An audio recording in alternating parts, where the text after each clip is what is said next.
여러분 안녕하세요. 오늘은 사단원 핵심 정리를 함께 해보도록 하겠습니다.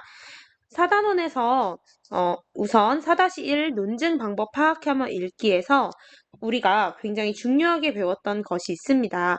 바로 귀납, 연역, 그리고 유추에 관해서입니다. 우선 귀납은 구체적 사실에서 일반적인 원리를 이끌어내는 논증 방법입니다. 구체적 사실이 먼저 나오니까 귀납이겠죠? 네. 그 다음에 연역은 일반적 원리에서 똑같이 동그라미죠? 자, 연역. 일반적 원리에서 구체적 사실을 이끌어내는 논증 방법이 연역입니다. 이렇게 보면 반대되죠?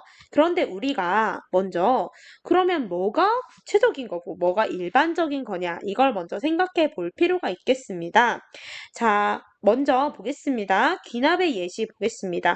귀납과 연역의 예시는 각각 외워두시는 게 좋습니다. 이 기본적인 예시들을 외우고 있으면 여러분이 헷갈릴 때, 적용해야 할때 이것을 바탕으로 이렇게 추론해서 알아볼 수가 있을 겁니다. 첫 번째, 귀납의 예시, 나비는 알을 낳는다. 매미도 알을 낳는다. 그런데 나비와 매미가 곤충입니다. 따라서 곤충은 알을 낳는다. 여기 보시면 나비는 알을 낳는다, 개미도 알을 낳는다. 이런 구체적인 사실들이 이게 더 구체적 사실이라는 겁니다. 결론에서 곤충은 알을 낳는다 라고 서술한 것이 자, 나비가 알을 낳는다는 이 사실보다 더 일반적인 사실이라는 것을 여러분이 일반적인 원리 혹은 사실이라는 것을 알아주셨으면 좋겠습니다. 생각하기가 어렵다면 우리가 곤충이라는 범주 안에 나비도 있고 개미도 있고 이것저것이 있는 거예요. 그러니까 이 나비 개미들은 다 더 구체적인 것이고 곤충이란 범주에서 얘기하는 것은 더 일반적인 개념이겠죠. 자, 귀납의 설명을 보겠습니다. 개별적 사례들로부터 이끌어낸 주장은 모든 사례를 다 확인한 것은 아니에요. 그래서 완전히 참이라고 보기는 어렵습니다. 또한 사례가 충분할수록 논증이 타당할 가능성이 높아집니다. 선생님이 논산의 중학생들에 대해서 조사를 하고 싶다면 우리 대건중 3학년 학생 한 3명 데려다 놓고 하는 건 타당성이 많이 떨어지겠죠. 예, 근데 막 선생님이 거의 막 300명을 모아서 조사를 했어요. 그러면 좀 더 타당성이 높아지겠죠? 그런 얘기입니다. 하지만 이제 귀납에서는 근거가 참이라고 해서 나비는 알을 낳고 개미도 알을 낳고 이건 맞아도 곤충은 알을 낳는다? 이 결론은 어쩌면 틀릴 수도 있다. 근거가 맞아도 결론은 어쩌면 틀릴 수도 있다. 왜냐하면 언제라도 반례라는 것이 등장할 수 있기 때문입니다. 네, 귀납의 특징입니다. 그 다음 연역입니다. 연역에서 지금 이 모든 인간은 죽는다. 소크라테스는 인간이다. 그러므로 소크라테스는 죽는다. 이것은 3단 논법이라고 볼 수가 있겠습니다. 특히 순서대로 말씀을 드리면요. 모든 인간은 죽는다가 대전제가 됩니다. 그리고 소크라테스는 인간이다 소전제가 되고 그러므로 소크라테스는 죽는다가 결론이 됩니다. 자, 연역의 특징은 결론의 내용이 근거에 포함되어 있기 때문에 근거로 제시된 일반적 원리가 참이면 결론은 언제나 참이다. 이게 무슨 소리냐? 결론의 내용이 근거에 포함되어 있다? 무슨 소리냐? 자, 우리 인간이란 범주 안에 아까도 얘기했듯이 소크라테스도 있고 예, 누구도 있고, 누구도 있고, 누구도 있고, 예, 다양한 그런 인간들이 있습니다. 예, 근데 이 모든 인간은 죽는다. 이게 소크라테스가 죽는다는 사실보다 더 일반적인 사실이잖아요? 이게 더 구체적인 사실이고요. 근데 사실은 모든 인간은 죽는다는 바로 이 대전제 안에 소크라테스가 인간이라면 당연히 죽을 수밖에 없다는 그 사실이 포함되어 있는 거예요. 그게 바로 여기서 설명한 결론의 내용이 근거에 포함되어 있다는 표현입니다. 그래서 근거로 제시된 이 일반적 원리가 참이면 모든 인간이 죽는 게 맞다면 결론, 소크라테스는 죽는다. 이것은 언제나 참입니다. 참인 대전제를 사용하는 3단 논법이 대표적입니다. 또 이 연역법 같은 경우에는 새로운 원리나 사실을 밝혀내기보다는 개별적이고 구체적 사실을 증명하는 데 주로 사용됩니다. 왜냐하면 모든 인간 죽는다라는 거, 이걸 바탕으로 소크라테스는 죽는다? 사실 새롭진 않잖아요. 그쵸? 이 연역의 특징입니다. 사실 귀납은 이런 발레도 있고 해서 어떤 일반적 원리를 이끌어내긴 어렵지만 그걸 밝혀냈으면 굉장히 새로운 그런 원리나 사실을 이제 밝혀내게 된 거겠죠. 그 다음 유추입니다. 유추는 귀납 논증에 속하는데요. 둘 이상의 대상이 비슷한 성질을 가지고 있다는 것을 근거로 자, 이거에 대해서 뭐 유사성이라고 많이 얘기했습니다. 그 유사성을 근거로 하여서 다른 점도 유사할 것이라고 비슷할 것이라고 결론을 내리는 것입니다. 비교하는 대상의 속성이 더 비슷할수록 논증이 타당할 가능성이 더 높아지고요. 예시로 눈이 올 때는 길이 미끄럽다. 따라서 비가 올 때도 길이 미끄러울 것이다. 라는 것이 있습니다. 눈이 올 때 길이 미끄러웠다면 비도 눈과 유사한 둘이 유사성이 있는 그런 기상 현상이니까 비가 올 때도 길이 미끄러울 것이다. 라고 말할 수 있는 겁니다. 이것이 바로 유추입니다. 우리 이런 귀납, 연역, 유추가 각각 어떻게 이제 활용이 되었는지 여러분이 글이나 사례들을 통해 보면 되겠고요. 그거 선생님이랑 이따가 살펴보겠습니다. 그 다음에 4-2 설득 전략 분석하며 듣기입니다. 여기서 개념적으로 중요하게 얘기했던 거 이성적, 감성적, 인성적 설득이 있습니다. 이성적 설득은 논리적인 근거를 들어 말하는 이의 주장을 뒷받침하는 전략입니다. 연역이나 귀납 같은 논증 방법, 유추도 여기 해당이 되겠죠. 이러한 논증 방법, 또 통계 자료 이런 것들은 보통 이제 수치로 많이 제시가 됩니다. 또 자신의 경험이나 다른 사람의 말 등을 활용하여 설득력을 높이는 방법이에요. 감성적 설득은 감정에 호소하여 듣는 이의 마음을 사로잡는 전략이에요. 듣는 이의 마음을 사로잡는 그런 방법에 여러 가지가 있는데요. 유머를 사용하여 즐거움을 주는 것도 감성적 설득에 해당합니다. 또 공포심을 자극하여 문제점을 강조하는 거, 일종의 협박이라고도 여러분 생각해 볼 수가 있겠죠. 또 듣는 이의 욕망이나 동정심 같은 아이고 너무 안타깝다 이런 동정심 같은 감정을 불러일으켜 설득력을 높이는 방법입니다. 자, 인성적 설득입니다. 이거 많이 헷갈려요, 여러분이. 자, 잘 알아두시기 바랍니다. 이것은 말하는 이의 사람 됨됨이를 바탕으로 하여서 전하는 말에 신뢰를 주는 것이에요.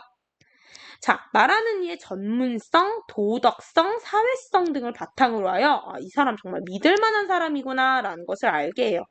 그래서 여러분이 인성적 설득은 그런 이 말하는 사람의 어떤 부족함, 좀 모자름 이런 거에 대해서 어필하지 않습니다. 전문성, 도덕성, 사회성 이런 것들이 이제 좋을 때 이렇게 인성적으로 설득이 가능한 겁니다. 자, 그 다음에 우리 비언어적 표현과 반언어적 표현에 대해 배웠습니다. 반언어적 표현은 준언어적 표현이라고도 하는데요. 자, 우선 비언어적 표현은 언어가 아니라는 거예요. 자, 그런데 그에 앞서서 비언어적 표현과 반언어적 표현은 사실 언어적 표현과 같이 쓰이면서 또 언어적 표현을 보조하는 수단이라고 볼 수가 있겠습니다. 우선 비언어적 표현은 언어가 아닌 의사나 감정을 표현하거나 전달하는 데 쓰이는 몸짓, 손짓, 표정 따위의 신체 동작을 통틀어 이르는 말입니다. 네, 선생님이 지금 비언어적 표현의 예시를 들어줄 수가 없어요. 왜냐하면 선생님 몸이 얼굴이 안 보이니까요. 그쵸? 그래서 선생님이 이렇게 많이 얘기했죠. 우리 비언어적 표현과 반언어적 표현을 구분하는 것은 우리가 통화를 할 때, 전화 통화를 할 때 비언어적 표현에 해당하는 건 보이지가 않아서 이제 몰라요. 알 수가 없고요. 반언어적 표현에 해당하는 거는 알 수가 있죠. 네, 왜냐하면 자, 읽어보겠습니다. 의사소통에서 언어적 요소와 분리를 못해요. 분리할 수 없으나 또 발화된 음성 메시지와는 다른 의미를 지닐 수 있는 요소입니다. 발화에 수반되는 억양이나 색이 또 강세를 두는 위치, 이거 여러분이 헷갈려 하시는 분들 많은데 강세라는 거는 어디를 세게 발음하냐라는 거예요. 그래서 선생님이 만약에 뭐 여기 있는 이 이성적 설득 이 내용을 읽어본다면 이성적 설득은 논리적인 근거를 들어 말하는 이의 주장을 뒷받침하는 전략이다. 네, 너무 비슷하게 읽었는데 여러분 이게 만약에 핵심어라면 이걸 더 크고 강세를 둬서 이제 읽게 되겠죠? 네, 크게 읽는다는 거는 그 성량에 해당하는 거지만요. 자, 말하기의 빠르기나 음의 고저, 이건 음의 높낮이를 얘기합니다. 뭐 높게 얘기하거나 낮게 얘기하거나 이런 것들 그냥 다양하게 쓰이죠, 사실은. 예. 그래서 이런 것을 이제 반언어적 표현, 준언어적 표현이라고 얘기합니다. 선생님이 이 예시 많이 얘기했는데요. 자, 이게 이제 언어적으로는 동일한 하나의 언어적 표현입니다. 그런데 이것을 정말 잘했을 때는 잘했다, 잘했다. 국어 공부를 이렇게 열심히 하다니 잘했다. 이렇게 얘기를 할 수가 있겠고요. 좀 잘 못했을 때는 아유 잘했다. 잘했다, 잘했어. 이럴 수가 있어요. 이렇게 억양이나 우리가 이런 반어적 표현을 사실 선생님이 다르게 얘기를 했더니 의미의 차이가 이제 발생을 했죠. 이렇게 살펴보면 되겠습니다. 자, 그러면 우리 세부적으로 한번 내용을 살펴보도록 할게요. 자, 내려가 보도록 하겠습니다.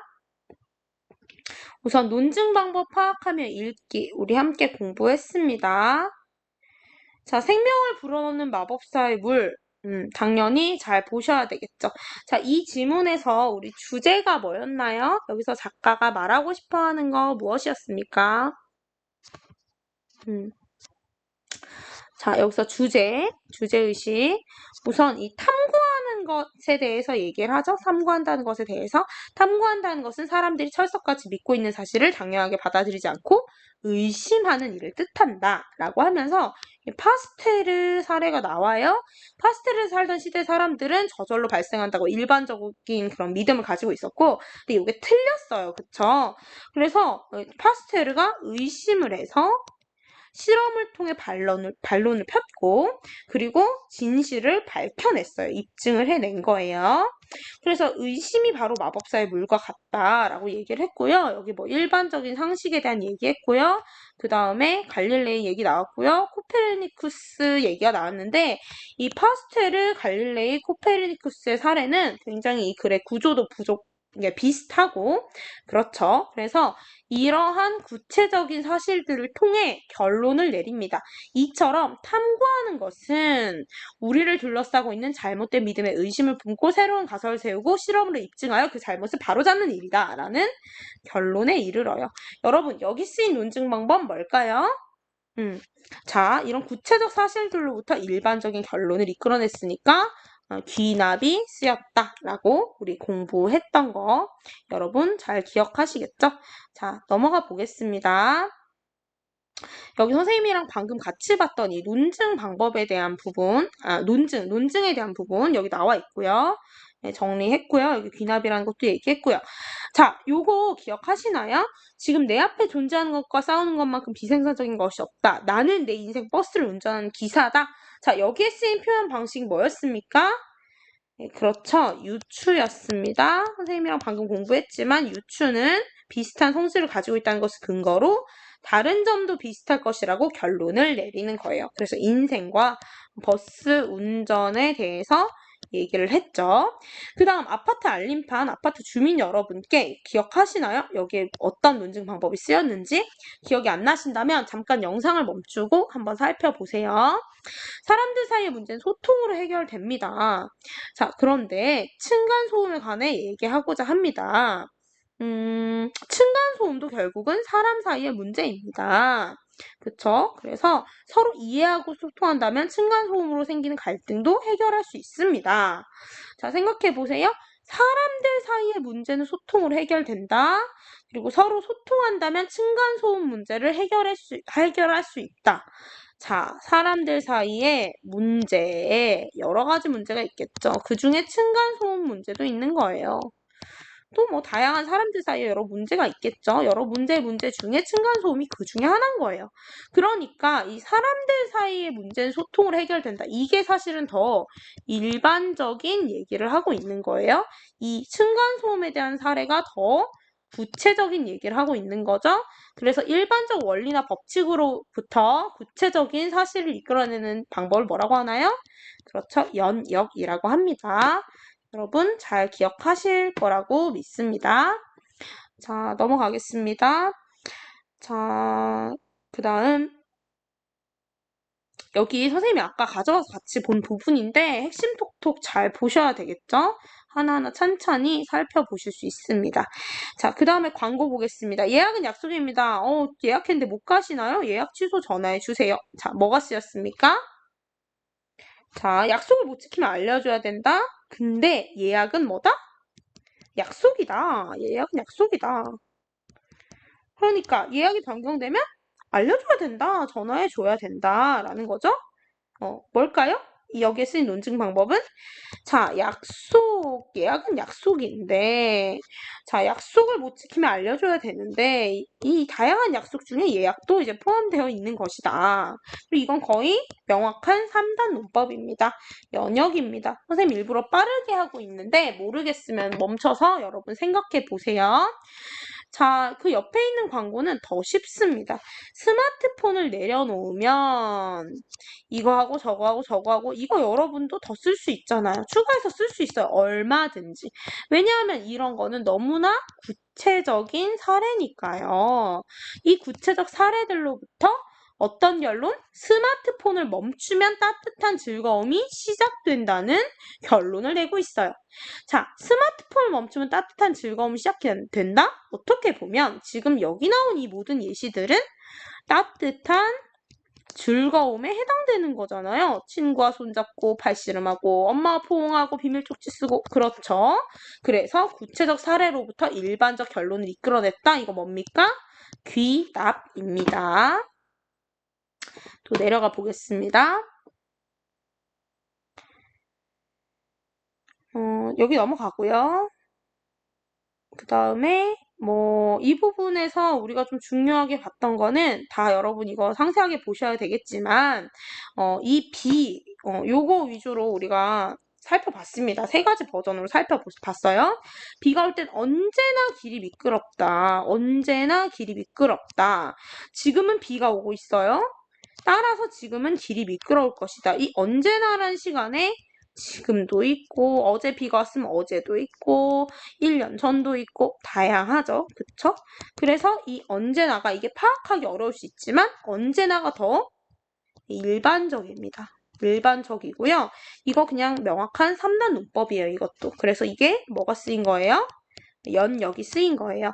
그러면 만약에 이걸 바탕으로 만약에 귀납에서 이렇게 한번 얘기를 하려면 그러니까 이런 이야기를 논의를 하려면 어떻게 해야 될까요? 자, 귀납에서는 그 구체적인 사례들로부터 일반적인 결론을 이끌어내잖아요. 그러니까 귀납에서는 구체적 사례부터 얘기를 해야 될 거예요. 어제 비가 왔는데 길이 미끄러웠다. 그제도 비가 왔는데 길이 미끄러웠다. 1년 전에도 비가 왔는데 길이 미끄러웠다. 비가 오는 날에 맨날 길이 미끄러웠다. 그래서 결론은 뭐예요? 비가 올 때는 언제나 길이 미끄럽다. 요렇게 돼야 되겠죠. 이게 귀납의 그런 논증 방식입니다. 자, 그렇다면 우리가 유추에서는 사실 이미 유추의 예시로 이 사례를 봤었는데요. 유추에서는 사실은 어떤 그 A, B의 대상이 나옵니다. 2가지 이상의 대상이 나오니까 일반적으로 여러분이 그 두 대상에 대해서 생각을 하신다면 이 두 대상 사이에 유사성이 있고 이 유사성이 높을수록 논증이 타당할 가능성이 높아지죠. 타당성이 높아지는데 자, 여기 지금 비 얘기하고 싶은 거잖아요. 그쵸? 그러니까 눈을 가져올 수 있겠죠. 눈이 올 때는 길이 미끄럽다. 따라서 비가 올 때도 길이 미끄러울 것이다. 이렇게 얘기를 할 수가 있어요. 비와 눈은 유사하니까요. 이 유사성을 바탕으로 눈이 올 때 길이 미끄러웠으니까 이러이러했으니까 비가 올 때도 이러이러할 것이다. 라고 우리가 예측할 수 있다는 것입니다. 자, 그 다음 이번에는 힘들 때 힘을 빼면 힘이 생긴다. 설득 전략 분석하며 듣기 함께 보도록 하겠습니다. 여기선 이성적, 감성적, 인성적 설득에 대해서 얘기를 했었죠. 여기서 선생님이 이거를 지문을 다 볼 수는 없을 것 같아요. 여기서 얘기를 해줄 수 있는 부분은 이 글의 또 주제의식이겠죠? 주제의식? 어떤 주제의식을 가지고 있느냐? 명확해요. 힘들 때 힘을 빼면 힘이 생긴다는 주제의식을 갖고 있어요. 여기서 마지막에 그 뭐 음악 얘기하면서 음표가 있으면 쉼표가 있어야 된다. 그쵸? 그런 얘기를 했었어요. 뭐 강박이 있으면 약박도 있어야 된다. 약하게도 해야 된다. 그래야만 리듬이 이제 발생한다라고 얘기를 했었어요. 근데 여기서 이 작품에서, 이 강연에서 중시하는 건 음표나 강박, 강한 박자보다는 쉼표나 약박에 대해서 자, 이것들을 지키는 것도 너무너무 중요하다. 힘이 들 때는 힘을 빼야만 힘이 생긴다라는 그런 이야기를 하고 있습니다. 근데 이제 어떻게 얘기를 하고 있느냐 우리가 좀 생각을 해보면 처음엔 이제 야구 얘기로 이제 흥미를 끌죠. 근데 여기서도 당연히 힘들 때 힘을 빼면 힘이 생긴다는 그런 주제의식을 가지고 얘기를 하고 있어요. 자, 그런데 이 뒤에 가보시면은 우리가 여기 강연 내용이 다 나와 있진 않지만 그 다음에 맘 닫고 사례 얘기했습니다. 뭔 맘 닫고 그래 쎄 빠지게 쌌노 뭐하러 그렇게 열심히 하는 거니 이런 얘기하고 있었어요.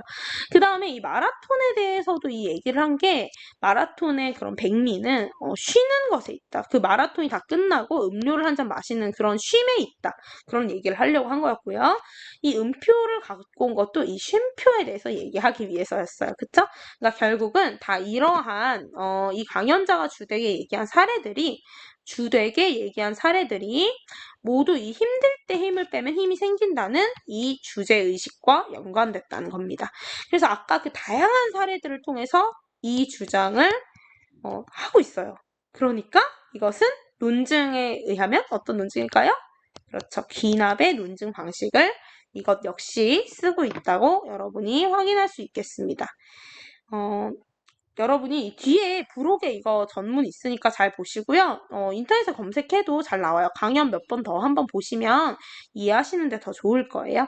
자, 그래서 여기 설득 전략에 대한 설명 선생님이랑 먼저 봤지만 여기 나와 있어요. 이거 잘 보셔야 되겠죠? 이성, 감성, 인성. 자, 이성, 감성, 인성 잘 봐두시고요. 선생님이 방금 전에 얘기한 것처럼 이런 다양한 사례를 통해서 인생에서 힘을 줄 때 주고 뺄 때 빼야 한다는 주장을 얘기했으니까 자, 자신의 간접적 또는 직접적 경험을 바탕으로 주장 뒷받침하고 있고 이것은 귀납을 썼다. 우리 이러한 논증 방법을 쓰면 어떤 설득 전략을 쓴 거라고 얘기했나요? 여기 지금 써있죠? 그렇죠. 이성적 설득 전략입니다. 바로 이성적 설득 전략이에요. 이성적 설득 전략에 해당한다. 알아두시고요. 자, 그 다음 이 강연에서 감성적 설득 전략이 쓰인 부분이 정리가 되어 있습니다. 자, 감성적 설득 전략. 뭐 야구 좋아하시는 분들 뭐 얘기하면서 뭐 이렇게 공통의 관심사가 있음을 말하며 거리감 좁힌다. 만다코그리 쎄빠지게 싼노 사투리 웃음을 준다. 또 여기서 걱정하는 것은 자신의 어려움을 솔직하게 고백하여서 동정심 불러일으키는 거. 그 다음에 누구나 한 번쯤 겪어봤을 이야기. 좋아요. 그 다음 인성적 설득이 쓰인 부분.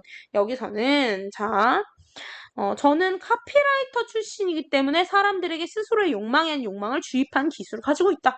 내가 카피라이터 출신이다. 여러분 카피라이터 뭐 하는 사람이죠?